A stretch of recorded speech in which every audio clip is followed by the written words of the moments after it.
Los niños ya mayorcitos nos quedamos y abrimos nuestras Biblias al libro de los Hechos. Abramos nuestras Biblias al libro de los Hechos y vamos al capítulo 14. Estamos regresando a esta porción de la Escritura por tercera vez y vamos, hermanos, a crecer en los últimos versículos de esta porción bíblica.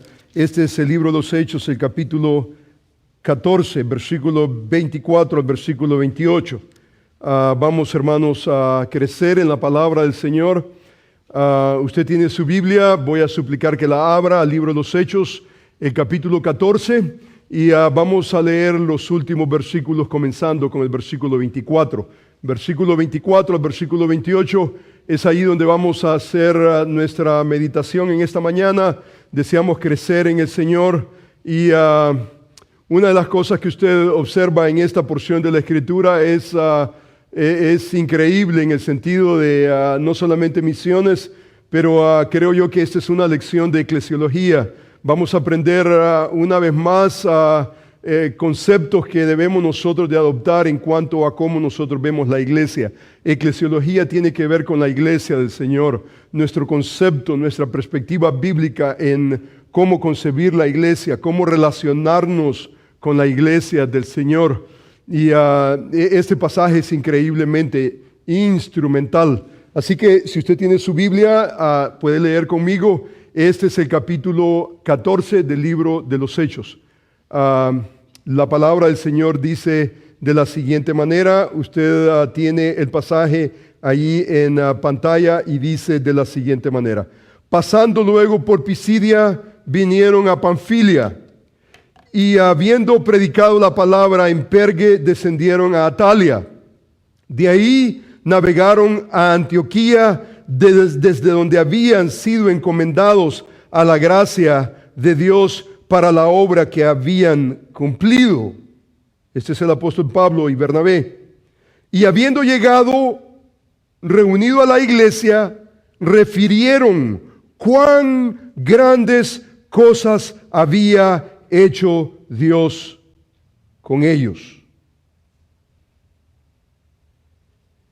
y cómo había abierto la puerta de la fe a los gentiles. Y se quedaron allí mucho tiempo con los discípulos. Que el Señor bendiga la palabra leída. Vamos a orar al Señor. Amantísimo Padre, gracias, Señor, te doy por tu palabra. Gracias porque tu palabra tiene poder para sobreedificarnos. Señor mío, en este momento yo quiero suplicar que tú abras, Señor, nuestros ojos de entendimiento y que tú, Señor, nos enseñes a apreciar la belleza, Señor, de tu palabra.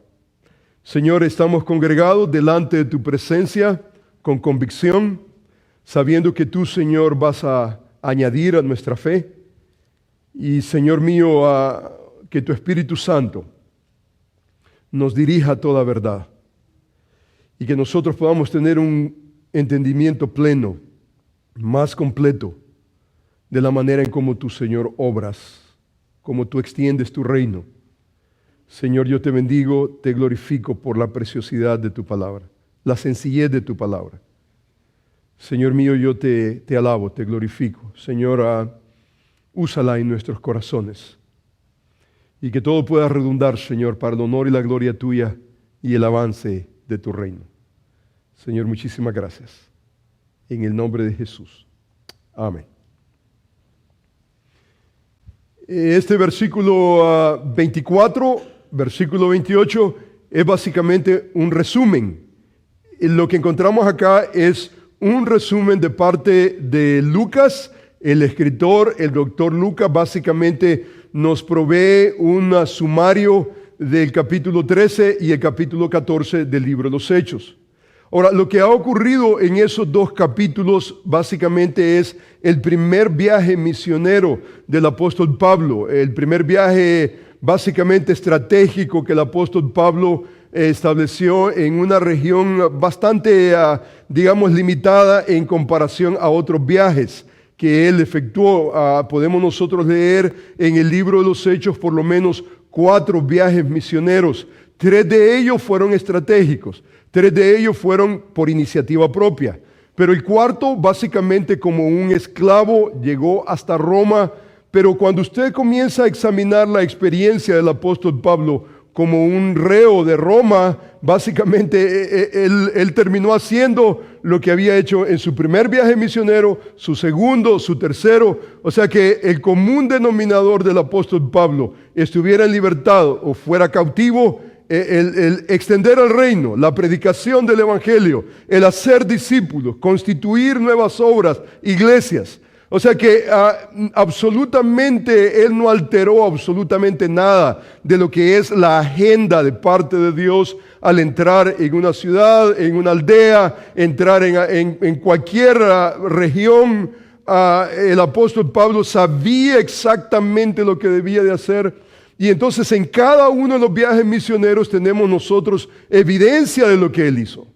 Y entonces dice el versículo 24, dice que pasando luego por Pisidia, vinieron a Panfilia, dice que habiendo predicado la palabra en Pergue, descendieron a Atalia, de ahí navegaron a Antioquía. Ahora usted se recuerda que habían 2 Antioquías que hemos identificado en la geografía bíblica, una Antioquía de Siria, Antioquía de Pisidia. Básicamente aquí están regresando a Antioquía de Siria, la Antioquía donde básicamente había ocurrido un avivamiento increíble.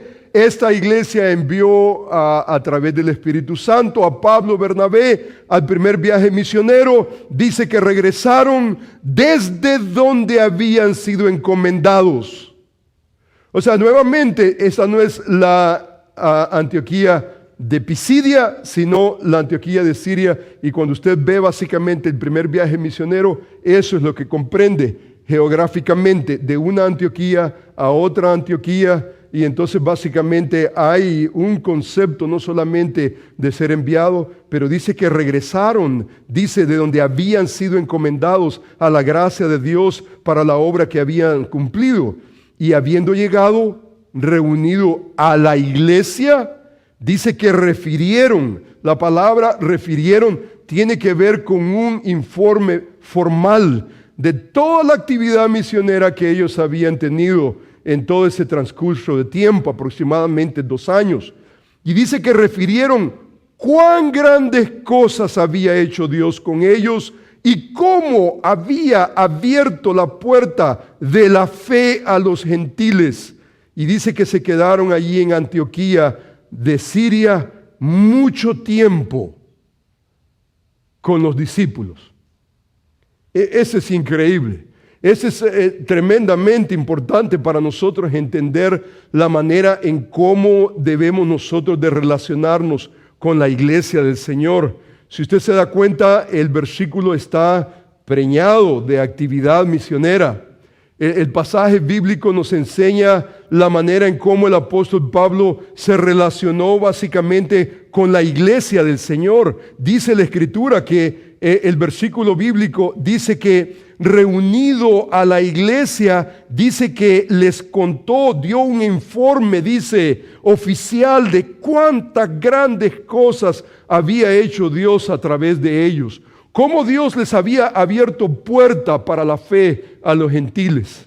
Usted se da cuenta que aquí encontramos nosotros no solamente el concepto de iglesia, no solamente están regresando, Pablo, Bernabé están regresando al gremio de la iglesia, al círculo eclesiástico. Están regresando y están regresando, dice el versículo bíblico, habiendo llegado, reunieron a la iglesia y dice que refirieron en una manera oficial cuántas cosas les había permitido el Señor ejercer en esos 2 años de actividad misionera. Y encontramos nosotros que aquí está el apóstol Pablo regresando a la iglesia del Señor.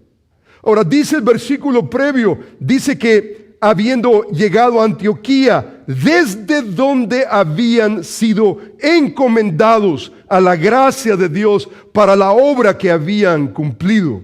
O sea que de esta misma iglesia ellos habían sido enviados. Ellos habían sido enviados y ellos estaban regresando. Ahora, usted se da cuenta, hermanos, que La iglesia no es un apéndice en el plan de Dios. La iglesia no es un asunto que nosotros vamos a concebirlo en una manera periferal. No podemos nosotros concebir la iglesia. Si la iglesia se da cuenta, bien. Si no, who cares? Esa no es la actitud del apóstol Pablo. La actitud del apóstol Pablo tiene que ver con un respeto a lo que Dios ha establecido. El avance misionero, la extensión del reino, tiene que ver con la iglesia local. La iglesia local es parte de ese plan, de esa logística para alcanzar a otros con el evangelio de Jesucristo, discipular a otros a través de la palabra del Señor, constituir liderazgo en otras iglesias. Usted se da cuenta que no podemos escapar de la realidad que la iglesia en la economía de Dios toma un lugar increíblemente importante y central. No es un asunto secundario. No es un second thought, como se dice en inglés. No es un asunto que la iglesia se me olvidó, absolutamente. Es parte de la economía de Dios.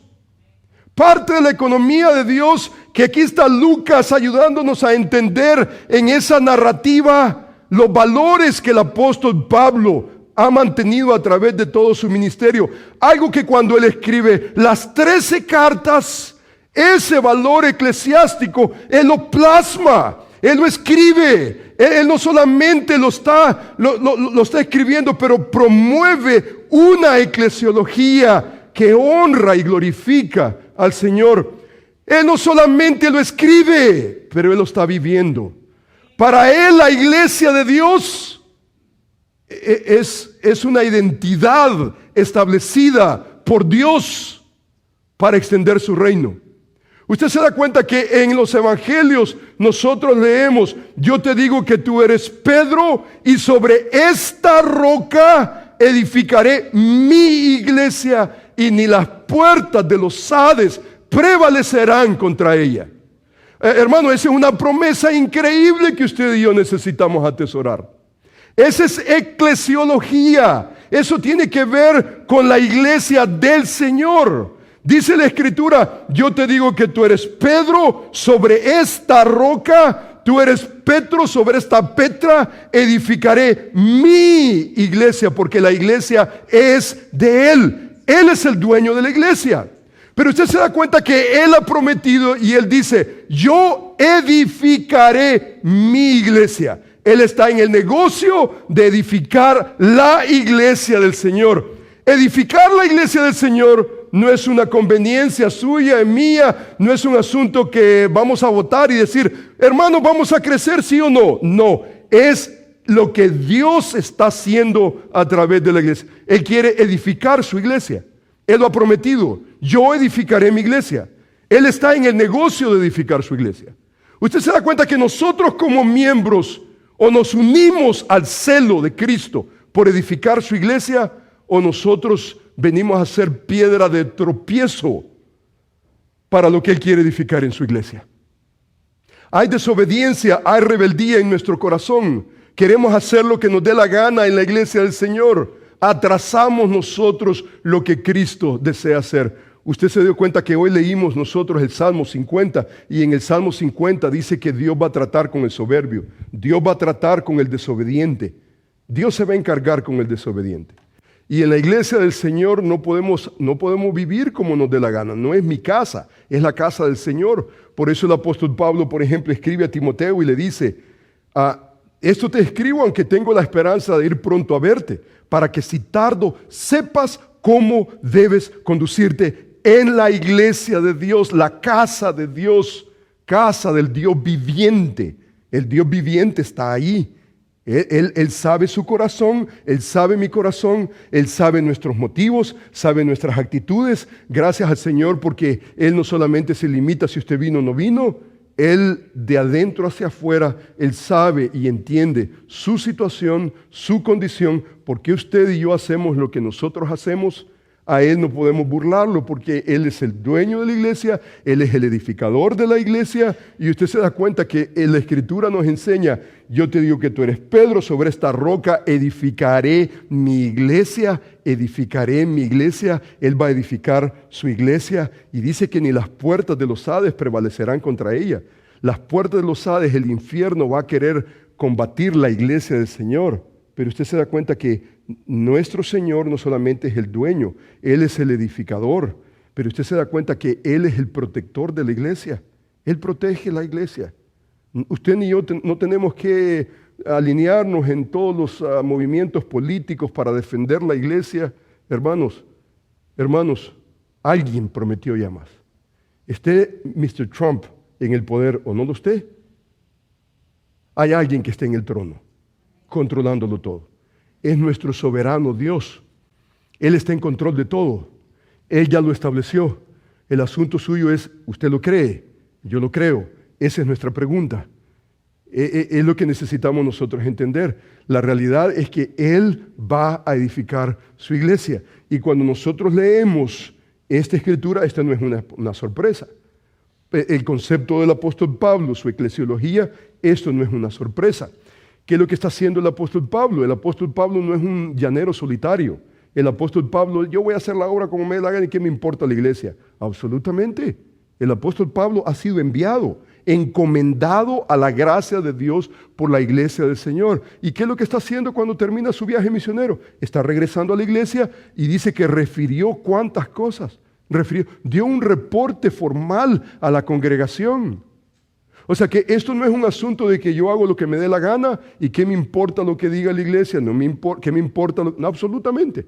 Es más, cuando nosotros observamos que llegó a Antioquía desde donde había sido encomendado, dice la Escritura que regresó y refirió todas las cosas. Básicamente dio un informe de todas las cosas que el Señor le había permitido hacer en esa región, en su primer viaje misionero. Lo interesante, hermanos, es que nosotros podemos datar, podemos nosotros reconstruir esta historia que más allá viene a ser un mandamiento para nosotros en las cartas. En las cartas el apóstol Pablo trae estos elementos que él vivió, que él experimentó. En otras palabras, esto no es solamente una narrativa, esto no es solamente historia, esto no es solamente, ¿me entiendes?, descripción, esto es prescripción para nosotros. Esto es algo que usted y yo necesitamos tomar. Necesitamos atesorarlo, entenderlo y necesitamos vivirlo porque nosotros debemos de relacionarnos con la iglesia en una manera apropiada. Muchas veces pensamos y decimos, yo voy a hacer esto y qué me importa lo que la iglesia piense. Muchas veces nosotros nos relacionamos con la iglesia en una manera nuevamente como un apéndice, ahí está, a un lado, pero no nos damos cuenta que el Señor está en el negocio de edificar su iglesia. Él es central en la teología novotestamentaria, la iglesia del Señor. Ocupa un lugar increíblemente importante. Ocupa un lugar pero tan central que nosotros no podemos venir y digamos concebir y hacer lo que nos dé la gana en la iglesia del Señor. Tenemos nosotros principios específicos que nos definen en relación a la iglesia del Señor. Y aquí está el apóstol Pablo mostrándonos básicamente, dándonos un ejemplo de lo que más adelante él va a venir a cristalizar en sus cartas. Encontramos nosotros un ejemplo precioso de cómo él se relacionó con la iglesia del Señor. La manera en cómo Pablo se relacionó con la iglesia del Señor es lo que él está estableciendo en sus cartas y es lo que el Señor está esperando de cada uno de nosotros. Y entonces encontramos por lo menos encontramos 3 elementos increíblemente importantes que yo creo que nosotros debemos de considerar. Número uno. Si usted observa el primer versículo que tiene que ver, este versículo bíblico, el capítulo 14 que estamos viendo, el capítulo 14 es básicamente el sumario del primer viaje misionero. El capítulo 13, básicamente lo que encontramos es el principio. Lo que encontramos básicamente es la iniciación. Y en esa iniciación logramos nosotros observar varios elementos que yo creo que son importantes para nosotros relacionarnos apropiadamente con la iglesia del Señor. Dice, por ejemplo, la Escritura, el versículo 1, había entonces en la iglesia que estaba en Antioquía profetas, maestros, Bernabé, Simón, que se llamaba Niger, Lucio de Cirene, Manahem, que se había creado junto a Herodes el tetrarca, y Saulo. 5 personajes, 5 individuos. Encontramos nosotros a Bernabé, encontramos a Simón, a Lucio, encontramos a Manahem y encontramos también a Saulo.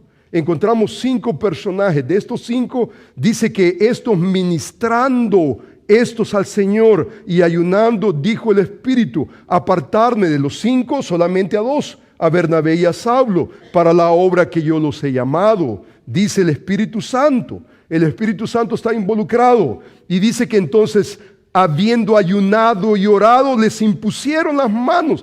¿Quién impuso las manos a estos 2 hombres que Dios iba a utilizar en ese primer viaje misionero?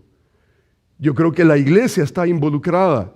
El Espíritu Santo es el que llama y la iglesia básicamente está diciendo, no podemos nosotros sino unirnos a lo que el Espíritu de Dios está haciendo.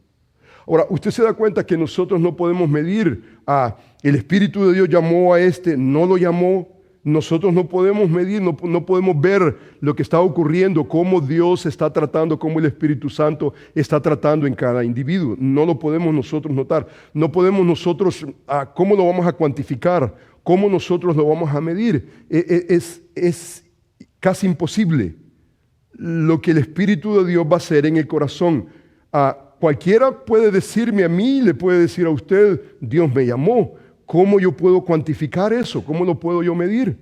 Por ejemplo, algunos de ustedes han tenido tal vez experiencias, digamos, en la radio, en la televisión, de usureros, demagogos que predican el Evangelio para su propio lucro. Y entonces en la televisión dicen, Dios me habló y me dijo que usted tiene que dar su renta. Usted la tiene que traer al alfolí, ¿me entiende? Y comienzan, ¿me entiende?, a jugar con las emociones de la gente.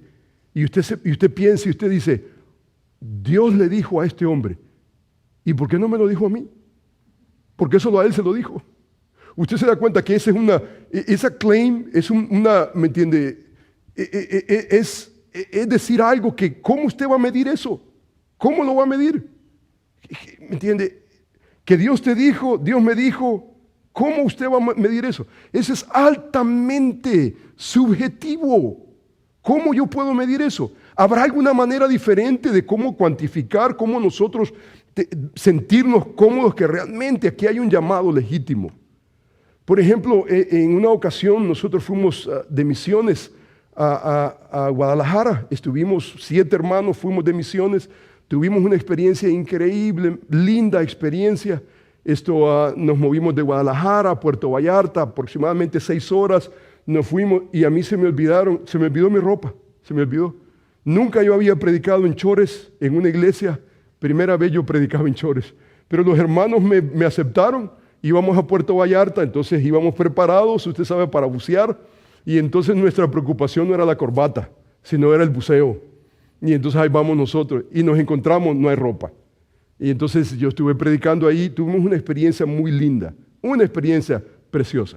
En ese tiempo yo estaba soltero y muy simpático y lleno de pelo, ¿verdad? Ya las cosas han cambiado, pero that's okay. Y entonces yo recuerdo que encontramos a una jovencita, es más, 2 jovencitas americanas que estaban en la iglesia, esa iglesia donde yo prediqué. Estas 2 jovencitas eran misioneras ahí. Una era morenita y otra era blanquita. Y entonces, pues los 7 hermanos que íbamos, todos solteros. Y las antenitas, ¡pling! Estas hermanas ahí. Todos los 7 que íbamos, queríamos servirle al Señor. Y nosotros nos impresionamos que 2 americanas estaban sirviendo en el campo foráneo. ¡Wow! Y en la iglesia eso no era la norma. En la iglesia era la norma de las jovencitas, su carrera y todo eso. No pensaban en la dimensión cómo Dios me puede utilizar. Nosotros nos impresionamos. Nos hicimos amigos de las hermanas. Y entonces uno de los hermanos pues comenzó a discipular a una de ellas, ¿verdad? En una manera muy, ¿verdad?, de cerquita. Y entonces comenzamos a hacer amistad. Y 3 meses después Hicimos amistad. 3 meses después, una de ellas llegó a la iglesia donde nosotros asistíamos, una iglesia en San José. Y entonces ella llegó y ella le dijo a mi hermana que Dios le había dicho a ella que yo debía de casarme con ella. Y yo dije, wow, man, this is good, man. Dije yo, y entonces, y mi hermana me dice eso a mí y me dice, me puso el dedo. Las hermanas, gloria al Señor por las hermanas. Las hermanas que tienen criterio, gloria al Señor por las hermanitas lindas. Si usted tiene una hermana madura, dele gracias a Dios aunque usted tenga que pelearse con ella. Y ella me sentenció y me dijo, mira, esta muchacha me está diciendo esto, pero ten cuidado si no me dice, me saco el cincho. No me dijo eso, pero casi me dijo eso. Y entonces, en mi mente yo dije, Dios le dijo. Para hacer el cuento, hermano, terminarlo, yo me asusté, vine con el pastor y le dije yo al pastor, esto está, olvídate, mira, vete de vacaciones, mejor vete hasta. Y entonces, absolutamente, 3 meses después, esta muchacha que me dijo que Dios le había dicho que yo debía casarme con ella, estaba casada con otro. Y yo dije, qué salvada. No todo lo que brilla es oro. Qué salvada. Gracias a Dios por mi hermana. Gracias a Dios por mi pastor. Gracias. Oh my goodness. Qué lindo que Dios me tenía preservado para mi esposa amada italiana, Mana Enza. Qué lindo. Oh my gosh. Qué salvada. Dios me dijo, es impresionante. Dios me dijo. La pregunta es, ¿cómo cuantificamos nosotros? ¿Cómo nosotros medimos? Este pasaje nos ayuda. Este pasaje nos ayuda. Número 1, mire usted, el Espíritu Santo llamó. ¿Y a quién llamó? Dice la Escritura de la siguiente manera. Dice que estaban en Antioquía. Dice, profetas y maestros. Estos eran profetas y maestros. Eran hombres que estaban haciendo la obra del ministerio. No eran hombres que solamente estaban existiendo. No eran gente que solamente, ok, si atiendo a la iglesia, bueno, si no atiendo, no. No, eran hombres que estaban contribuyendo a la formación de la iglesia. Profeta y maestro en una iglesia en el Nuevo Testamento no era una posición insignificante. Eran hombres que estaban haciendo historia con la iglesia del Señor. No eran vaguitos. No eran gente que estaban tomando el ministerio como algo, si pasa, pasa. Si llego. Absolutamente no. Usted se da cuenta que ese llamado genuino ocurre solamente con hombres que están ocupados en la obra del Señor. ¿Qué es lo que están haciendo? Nada. Existiendo. Dios no llama a vaguitos. Dios no llama a gente que solamente está existiendo. ¿Qué es lo que está haciendo? Su trabajo solamente. Está trabajando muchas horas, largas horas. Pero ¿qué es lo que está haciendo? ¿Cuál es la contribución en la obra del Señor, en la iglesia del Señor? ¿Cuál es? A estos hombres, Bernabé, Pablo, estos estaban contribuyendo en la iglesia del Señor. Eso usted lo puede medir.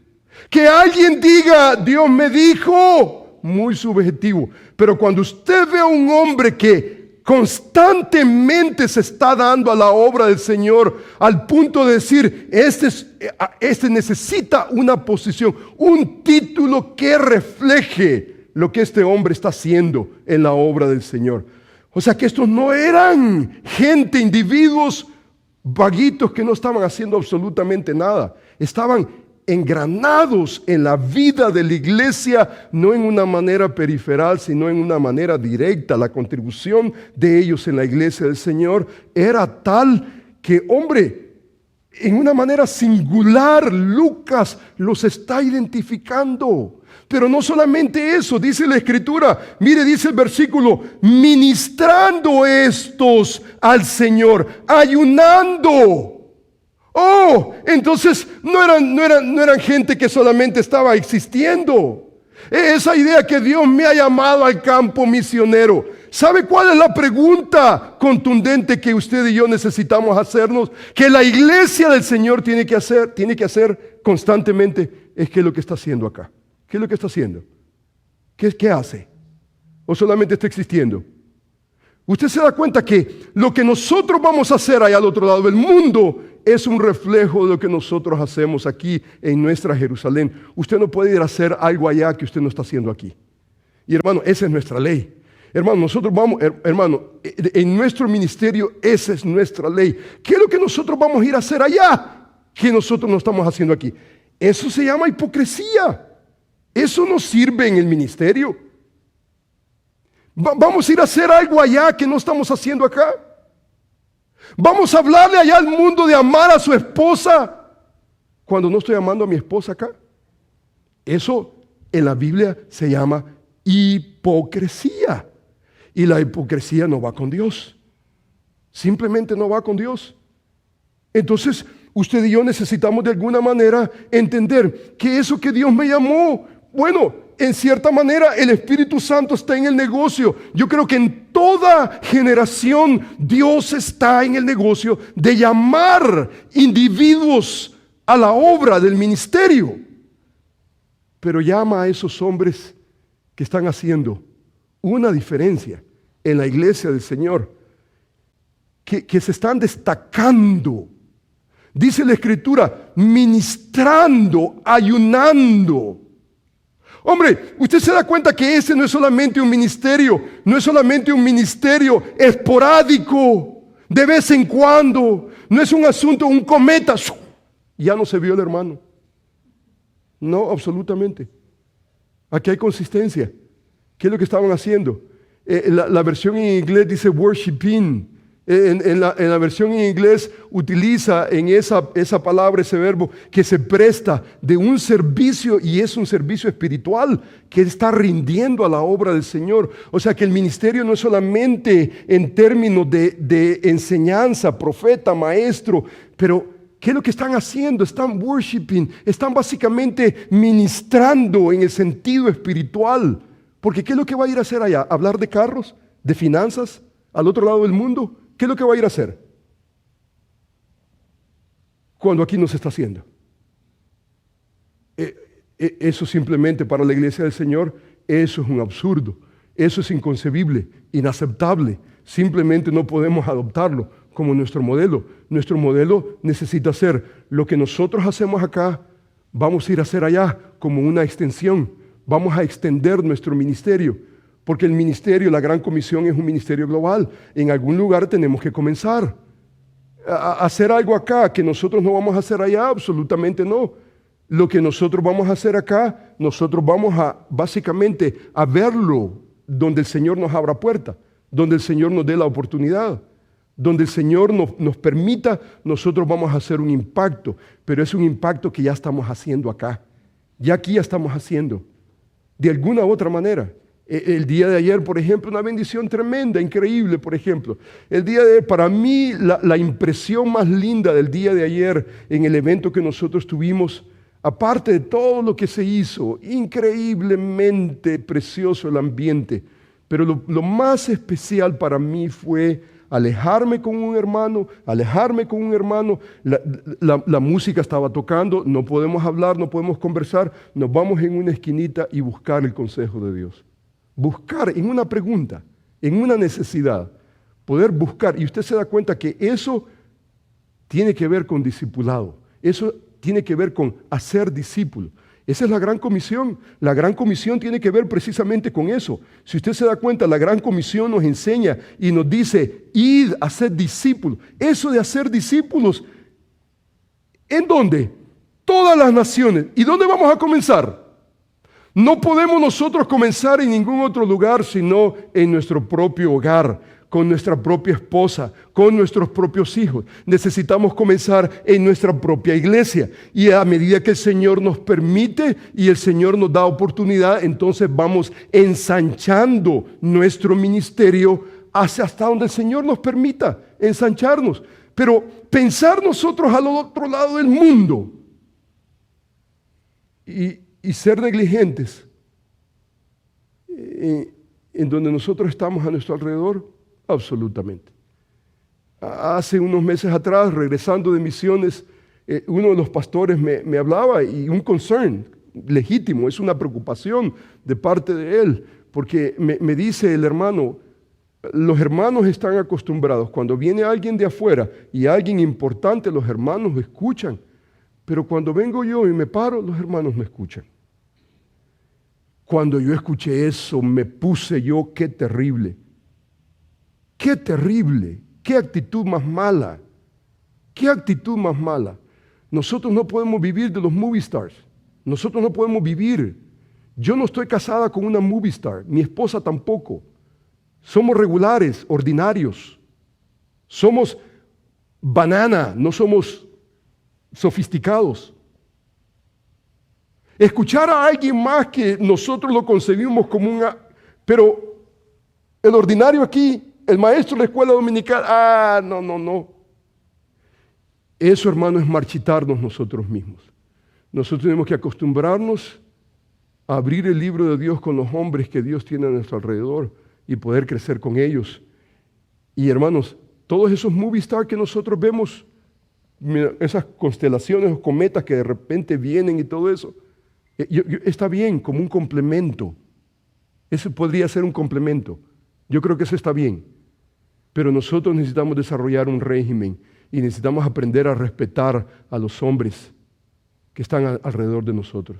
Cuando la Escritura dice, apacentad la grey de Dios que está entre vosotros, tiene que ver con eso. No tiene que ver con esos cometas que vienen, ¿me entiende? ¡Wow! Y vienen con grande pompa. No, absolutamente. Eso, hermanos, como un complemento está bien. Pero nosotros necesitamos entender que hay ancianos entre nosotros a quien nosotros debemos nuestra devoción, nuestra atención, y necesitamos nosotros aprender a crecer dentro de ese concepto, iglesia. Necesitamos aprender a crecer. Esta semana pasada tuve el privilegio enorme de estar con el hermano MacArthur. El hermano MacArthur me dice, yo quiero conocerte, me dice el hermano. Y yo digo, ¿cómo? Este hombre puede estar en cualquier parte del mundo con cualquier dignatario que le dé la gana. Y las puertas están abiertas para él. Y cuando él me dice, I want to take a special, place to get to know you. Y digo yo, ¿cómo es esto que este hombre quiere? Y entonces, en el diálogo, en la conversación que tuvimos, exteriorizamos el amor por la iglesia local. Y me dice, hermano, ese celo por la iglesia local, esa necesidad de hacer lo que nosotros estamos haciendo acá, a donde quiera que el Señor nos lleve, no reversarlo, no, ¿me entiende? Hacemos allá lo que no hacemos acá. Lo que nosotros hacemos acá, vamos a extenderlo allá. El hermano, he commended, me dice de ánimo, porque usted no encuentra eso. Lo que usted encuentra es básicamente lumbrera de la calle y en la casa una oscuridad completa. Usted se da cuenta que estos hombres que iban a ir al campo misionero estaban marcados, maestros, profetas, ministrando estos, ayunando. Usted se da cuenta que ayuno no dice oración, sino ayunando.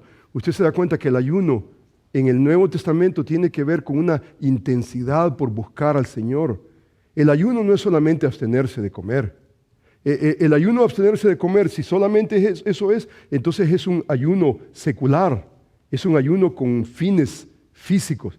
Pero el ayuno espiritual que nosotros encontramos en el Antiguo y Nuevo Testamento es de afinar nuestro corazón, porque tenemos hambre de Él. Necesitamos nosotros buscarlo a Él en una manera particular. Estamos en una encrucijada y necesitamos la manifestación de Dios en una manera clara. Y entonces, estos eran hombres espirituales, ministrando, worshiping, ministrando estos al Señor, ayunando. Eran hombres espirituales que ya estaban haciendo historia en la obra del Señor. Ellos no iban a hacer historia allá, absolutamente no. Haciendo historia y haciendo historia para el honor y la gloria del Señor. Cuando usted observa lo que el apóstol Pablo hizo en ese primer viaje misionero, como un sumario, ¿qué fue lo que hicieron? Número uno, ellos predicaron el evangelio de Jesucristo. Ellos básicamente confirmaron, exhortaron, enseñaron a los discípulos. Y una de las cosas que ellos hicieron es que organizaron iglesias. Eso es lo que hicieron. Venían de una iglesia, vieron una iglesia nacer, una iglesia crecer. Y entonces dice la Escritura que constituyeron ancianos en cada iglesia. Constituyeron. ¿Dónde aprendieron eso? Pablo, Bernabé, ¿dónde lo aprendió? La iglesia de Antioquía. Ese era su margen. Es allí ellos aprendieron. Y lo que ellos llevaron en el campo misionero fue lo que ellos en una manera ordinaria estaban haciendo en la iglesia del Señor. Viaje misionero, ¿qué es lo que vamos a hacer en el otro lado del mundo? Exactamente lo que nosotros hacemos acá. Aquí la pregunta es, ¿estamos nosotros involucrados en la obra del ministerio? ¿Estamos nosotros predicando el evangelio de Jesucristo? Haciendo discípulos. Interesados en la iglesia del Señor. Que la iglesia del Señor pueda constituirse. Usted observa que decir, por ejemplo, Dios me llamó es una cosa. Ver la evidencia que Dios le ha llamado se observa en su diario vivir. Se puede observar y se puede cuantificar cuando usted tiene una entrega completa por la obra del Señor. Al punto que este no es un hermano solamente, un anciano, es un profeta, un maestro, ministra, ayuna. Dice la Escritura que el Espíritu Santo dijo, apartadme. No a la gente que está solamente existiendo. Ahí solamente, ¿qué es lo que está haciendo? Cero, nada. ¿Usted se da cuenta que el apóstol Pablo salió de la iglesia? Regresó a la iglesia. Fue encomendado por la iglesia. Regresa a informar a la iglesia y a decir a la iglesia, esto es lo que Dios ha hecho a través de nuestras vidas. La iglesia no es periferal. La iglesia tiene un lugar muy importante. Necesitamos respetarla. Necesitamos tratarla con dignidad, porque en la economía de Dios, Dios se manifiesta a través de la iglesia del Señor. La iglesia del Señor es el agente que Dios utiliza para verificar el llamado que cada uno de nosotros tenemos en el reino. Vamos a inclinar nuestros rostros. Vamos a dar gracias al Señor. Amantísimo Padre, gracias, Señor, te doy por tu palabra. Señor, sencilla, pero rica a nuestra alma. Señor, a través de la palabra nos vemos. Y yo quiero agradecerte, Padre bendito, porque podemos regresar a ella y poder crecer en ella. Y Señor mío, yo suplico en el nombre de Jesús que nos enseñes, Señor, a relacionarnos apropiadamente con la iglesia del Señor. Algunos de nosotros no nos relacionamos adecuadamente con la iglesia del Señor. Concebimos la iglesia como algo muy, pero muy periferal. Señor mío, enséñanos. Bendice a tu iglesia. Y yo quiero rogar, Señor, por estos hombres que tú ya tienes marcados. Ya tú les has llamado. Hombres que ya están haciendo la obra del ministerio. No permitas, Padre bendito, que nos divaguemos. Señor, permite, Padre bendito, que podamos juntos entrar a cualquier oportunidad que tú nos permitas tener. Y ahí hacer, Señor, un impacto para el honor y la gloria tuya y el avance de tu reino. Señor, yo quiero agradecerte, Señor, por las bendiciones que nos concedes. Señor, esta tarde tenemos un informe, un reporte para la iglesia. Queremos hacerlo con mucha dignidad. Queremos hacerlo respetando la iglesia del Señor. Señor, ninguno de nosotros como miembros podemos imponer. No venimos ni como miembros ni como líderes a imponer. Queremos informar para que todos juntos podamos estar en la misma página y poder, Señor, marchar hacia adelante como un solo hombre. Señor, buscando tu voluntad, viviendo tu voluntad. Todo para tu nombre, para tu gloria, para tu honra, para tu reino. Señor, bendice a tu iglesia. Te doy muchísimas gracias por la oportunidad de hacer historia juntos. Te agradecemos, te bendecimos, en el nombre de Jesús y para tu gloria, Señor. Amén.